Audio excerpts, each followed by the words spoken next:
අද මගේ කාරගේ oil change කරන දවස. ඉතිං අද දවසද මේ පුංචි වීඩියෝ එකක් කරන්න හිතුනේ. ඇත්තටම මේ ඔයිල් චේන්ජ් කරන්න අවශ්‍ය වෙන දේවල් කටයුතු ටික කරන්න කොහොමද කියන එක පොඩ්ඩක් මම කරන විදිහ මෙන්න මෙහෙමයි කියලා කියන්න. ඉතිං ඇත්තටම සාමාන්‍යයෙන් ගොඩක් කලාට ඉතින් ඔයිල් එක සහ ඇනුවල් සර්විස් එක සමහර කට්ටිය කරගන්නවා තමන්ගේ කාරකේ. ඉතින් විවිධ ක්‍රමවේද ඔස්සේ ඉතින් සාමාන්‍යයෙන් නම් ගොඩාක් අපේ ලංකාවේ ප්‍රසිද්ධ වෙලා තින්නේ කිලෝමීටර් 5000ට සර්විස් කරන්න කියන එක. ඉතින් ඇත්තටම ඕක ගැන ඇත්තටම මේ යම්කිසි විද්‍යාත්මක ක්‍රමවේදකින් අපේ කට්ටිය මේ ඕක දක්වලා තියෙනවා සාමාන්‍ය ඉංජිනේරු මහත්වරු.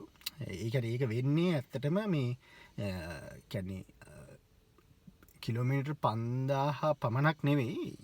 එතනදී සාමාන්‍යයෙන් කිලෝමීටර් 10000ක් වගේ රෙකමන්ඩ් කරලා තියෙන වාහනයක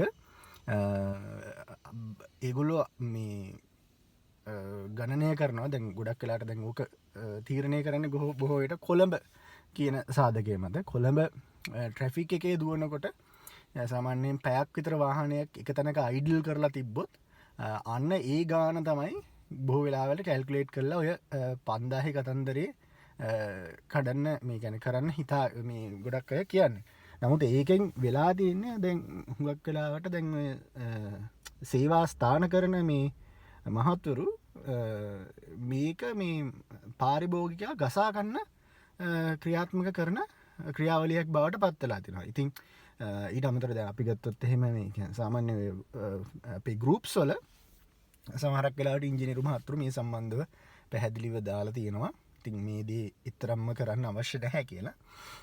ඉතින් කොහොම වුණත් සාමාන්‍යයෙන් ෂෙල්ෆ් ලයිෆ් කියන්නේ ඔයාලගේ එන්ජින් ඔයිල් එක දැම්මට පස්සේ අවුරුද්දක් වගේ කාලයක් සාමාන්‍යයෙන් මේ එන්ජින් ඔයිල් එක පාවිච්චි කරන්න පුළුවන් කියන එක තමයි ගොඩක් වෙලාවට ටිකක් වගකීමක් තියෙන වෘත්තිමය මොටර් ඉංජිනේරු මහත්තුරු කියන්නේ. ඉතින් ඒගොල්ලෝ ඒ කියන දේ අනුව සාපේක්ෂව ගත්තම මම පුරුද්දක් විදියට කොහොමත් මම කිලෝමීටර් 10000ට තමයි මම සර්විස් කරන්නේ. ඉතින් මම සර්විස් කරද්දී මම බලාපොරොත්තු වෙන කාරණා කිහිපයක් මම බලාපොරොත්තු වෙනවා. ගොඩක් වෙලාවට එන්ජින් එකේ ටිකක් අර රෆ් වගේ ගතියක් නිකන් දැනෙන්න වගේ එනකොට තමයි ඒ අර අවුරුද්ද ඇතුළත වගේ සාමාන්‍ය කිලෝමීටර් 10000 කිට්ටු වෙන්න දුවලා තියෙනවා නම් මගේ මේ ඔයිල් එක චේන්ජ් කරන්නේ. ඉතින් මේ සැරේත් මගේ කිලෝමීටර් 10000 ලැබුණා. ඉතින් ඇත්තටම මම කිලෝමීටර් 11000ක් විතර වගේ දිව්වා. ඉතින් මට පුංචි මුදල් වල චුටි ගැටලුවක් ආව හින්දා ටිකක් විතර කල් දාන්න සිද්ධ වුණා මේ සර්විස් එක. මම අර රැල්ලට ගිහින් 5000ට සර්විස් කරන මිනිහෙක් නෙමෙයි. මම සාමාන්‍යයෙන් මේ පදින්න ඕන ප්‍රමාණය පැදලා යම්කිසි කියන්නේ කිලෝමීටර් 10000ක දුරක් වගේ දුවලා තමයි සාමාන්‍යයෙන් මගේ එක චේන්ජ් කරන්නේ. ඉතින් මගේ එක චේන්ජ් කරද්දී මම ගොඩක් වෙලාවට ගන්න මේ මේඩ් ඉන් ජපාන් VIC කියන මේ බ්‍රෑන්ඩ් එක. ඉතින් මේක මේ C110 ෆිල්ටර් එක. ඉතින් මගේ වාහනේ Toyota Aqua වාහනයක්. Toyota Aqua ඊට අමතරව Toyota Prius C කියලා කියන්නේත් මේකටම තමයි. ඉතින් මේකට සම්බන්ධ වෙන මෙන්න මේ OEM numbers තියෙන VIC C110 කියන මෙන්න මේ ජැපනීස් ෆිල්ටර් එක තමයි මම පාවිච්චි කරන්නේ ෆිල්ටර් එක විදිහට. ඉතින් සාමාන්‍යයෙන් දැන් Toyota එකෙන් එන බ්‍රෑන්ඩඩ් ෆිල්ටර් එකකුත් තියෙනවා. ඉතින් නමුත් බොහෝ වෙලාවට මම අහලා තියෙනවා ලංකාවේදී ගන්න තියෙන්නේ මේඩ් ඉන් චයිනා. එහෙම නැත්නම් ජම්තාක ආකාරයකට ඒ කියන්නේ තත්වයෙන් බාල Toyota ෆිල්ටර් එකක් කියන එක. ඉතින් ඒක පොඩ්ඩක් චෙක් කරලා බලන්න. ඉතින් ඇත්තටම සමහරක් වෙලාවට මේ මම ඒක ගන්නේ නැති හින්දා මම චෙක් කරලා මම ගන්නේ මේ මේඩ් ඉන් ජපාන් ෆිල්ටර් එකමයි. මොකද මේක ඇත්තටම ඒ අවශ්‍ය කරන ෆිල්ටරේෂන් කේපබිලිටි එක තියෙන නිසා. ඉතින් විශේෂ වශයෙන් මතක් කරන්නට ඕන මේ ෆිල්ටරේෂන් කේපබිලිටි එක තියෙන හොඳ ෆිල්ටර් එකක් තෝරගන්න. දැන් ඔය මේඩ් ඉන් ජපාන් Toyota ෆිල්ටර් එකක් තියෙනවා. ඒක සමහරක් වෙලාවට මම හිතන්නේ මම දැකලා තියෙනවා සමහරක් ආයතන ගෙන්නනවා. ඉතින් ඊට අමතරව මේඩ් ඉන් ජපාන් කියලා බොරුවට ගහපු කොහේ හරි ඉතින් බඩ කඩਿੱත්තුවක හදලා තියෙන ෆිල්ටර් උත් ගෙනල්ලා ලංකාවේ විකුණනවා. ඉතින් එහෙම දේවල් වලට අහු නොවි යම්කිසි වගකීමක් සහිත ආයතනයකින් මිලදීලා ගන්න බොහවෙලාට ඒජන්ත මහත්මයා කිලෝමීටර් 5000 සර්විස් එකට ගෙන්න ගන්න අවශ්‍ය නිසා චයිනිස් ෆිල්ටර් එක ගෙනනවාද කියන එක මම දන්නේ නැහැ හරියටම. ඉතින් නමුත් කෙසේ හෝ ඒවා තමන් කරගන්න ඕනන් දැන් ඒ දේ හරියට කරගන්න. ඉතින් මම ඔතනදි තව එක කාරණාවක් තියෙනවා. ගොඩක් වෙලාවට සමහරක් ඔයිල්ස් තියෙනවා දැන් ඔය 5000 සර්විස් කරන කට්ටිය දාන්නේ මිනරල් ඔයිල් එක. ඉතින් මම නම් ගොඩක් වෙලාවට දාන්නේ 100% සින්තටික් ඔයිල් එකක් හරි එහෙම නැත්නම් ෆුලි සින්තටික් ඔයිල් එකක්. ඉතින් මම ඒ ඔයිල් එක ගත්ත වෙලාවක මේ වීඩියෝ එකටම ඇඩ් කරන්නම් ඒ දේ කොහොමද කරන්නේ කියන එක. ඉතින් ෆුලි සින්තටික් ඔයිල් එකක් හොඳ වර්ගයක ෆුලි සින්තටික් බ්‍රෑන්ඩඩ් ඔයිල් එකක් ගත්තොත් එහෙම ඒ ඔයිල් එකෙන් ගොඩාක් ලොකු ඉෆෙක්ට් එකක් තියෙනවා. ඉතින් මම ඔයාලට කියන්න දැන් මම මේ පුංචි වීඩියෝ එකක් මෙතනදී පෙන්වන්න බලන්නේ. මේක මම මේ ස්ටාර්ට් කරලා පෙන්නන්නම්.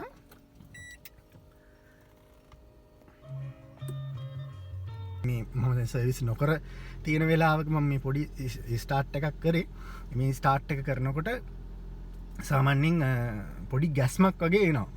ඉතින් නමුත් හොඳ ඔයිල් එකක් දැම්මන් පස්සේ මේ ගැස්ම සම්පූර්ණයෙන්ම නැති වෙලා යනවා.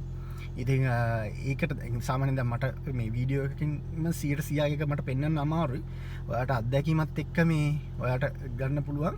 ඒක මේවා කරන ඊට අමතරව වාගේ තෙල් කරන්න බලනවා. ඉතින් ඔන්න ඔය වගේ දේවල් ටික විශේෂයෙන් මතක තියාගන්න ඕන ඔයිල් චේන්ජ් එකකට කලින්. සාමාන්‍යයෙන් තමන් හොඳ ඔයිල් එකක් මාරු කරනකොට ඒ වාට එන එක්ස්පීරියන්ස් එක. ඊට අමතරව සාමාන්‍යයෙන් ඔය කට්ටිය කියනවා කිලෝමීටර් මෙන්න මේ අසවල් ගානට ගියපුවන් පස්සේ ටියුන් කරන්න කියලා. මම දැක්ක ඇත්තටම අපේ අර එක්තරා හොඳ ඉංජිනේරු මහත්මයෙක් මේ දාලා තිබ්බා. ඒ කියන්නේ ඔය කිසිම දෙයක් වාහනේ නැත්තම් ඒ කියන්නේ කිසිම මේ මිස් එකක් නැත්නම් වාහනේ තෙල් අඩු කරන අඩු ප්‍රශ්නයක් නැත්නම් ඔය කිසිම දෙයක් අනවශ්‍ය විදියට ගලවන්න යන්න එපා කියලා. ඉතින් මමත් ඇත්තටම එතුමගේ කියන දෙයට ගරු කරනවා. මොකද ඇත්තටම මමත් එන්නේ මතේ තමයි ඉන්නේ. මොකද එහෙම නැත්නම් ඕවා ගලව ගත්තට පස්සේ මේ අහ කියන ප්‍රශ්න තමයි Tamanට ඇති වෙන්නේ. ඉතින් නමුත් මම කියන්නේ නැහැ කාලයකට යද්දී අත්‍යවශ්‍ය සේවා තියෙනවා නම් මේ දේවල් කරගන්න කියලා.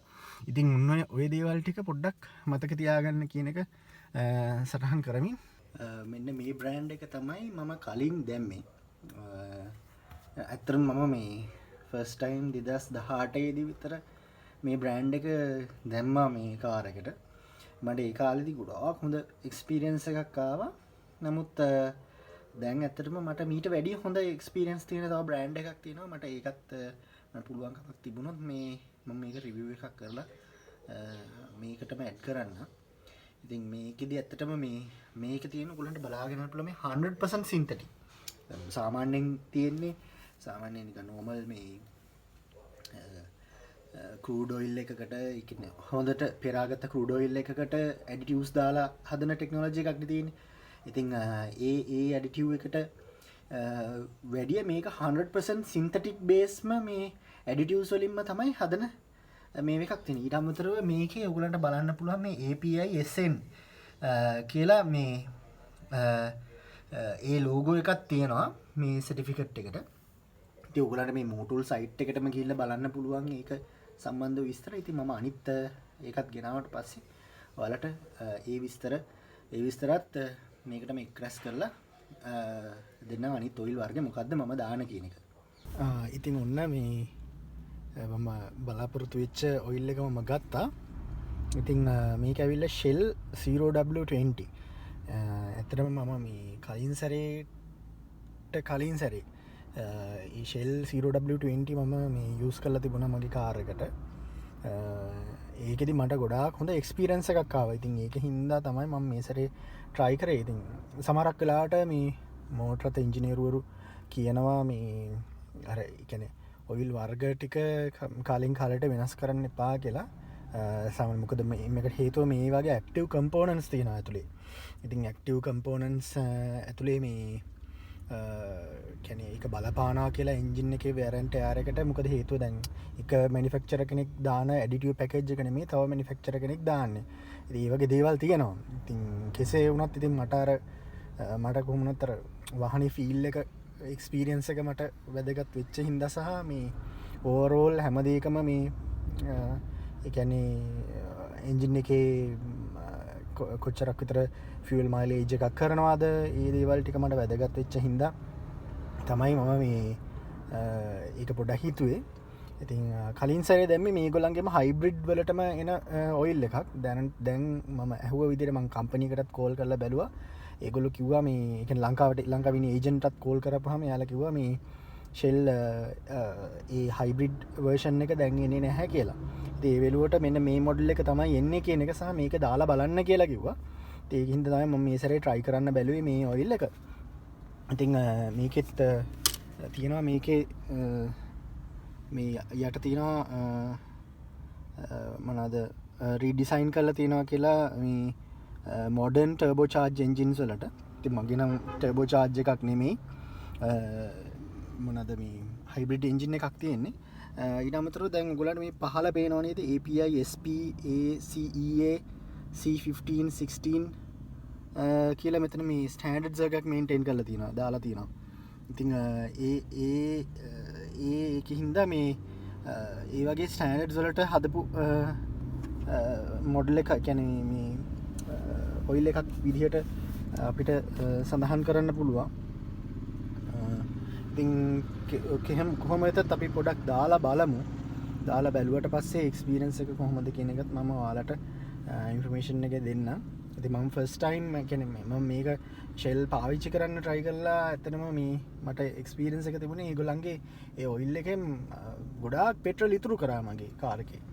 ඊට අමතරව මේ එන්ජින් එකේ දැන් අර ගොඩක් වෙලාවට ට්‍රාන්ස්ෆර් වෙනවනේ මේ ඉලෙක්ට්‍රික් මෝටර් එකේ ඉඳලා මේකට මේ එන්ජින් එකට.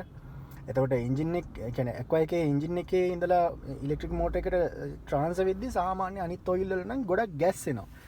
නමුත් ෂෙල් වල ඒ ගැස්සීම තිබුණේ නැහැ. ඒ ගැස්සීම තිබුණේ නැහැ කියලා කියන්නේ මාරම ස්මූත් එන්ජින් එක. ඉතින් ඒ නිසා තමයි මම මේ සැරේත් මේක try කරන්න කියලා බැලුවේ. ඉතින් මම මේ සැරේ සුපුරුදු පරිදිම මේ ඔයිල්ස් ගත්තේ මේ කොට්ටාවේ අමිල් ඔටෝ හබ් එකෙන්. ඉතින් ওই විදිහට තියෙන්නේ. ඉතින් අපි බලමු කොහොමද මේක දැම්මට පස්සේ තියෙන එක්ස්පීරියන්ස් එක කියන එක.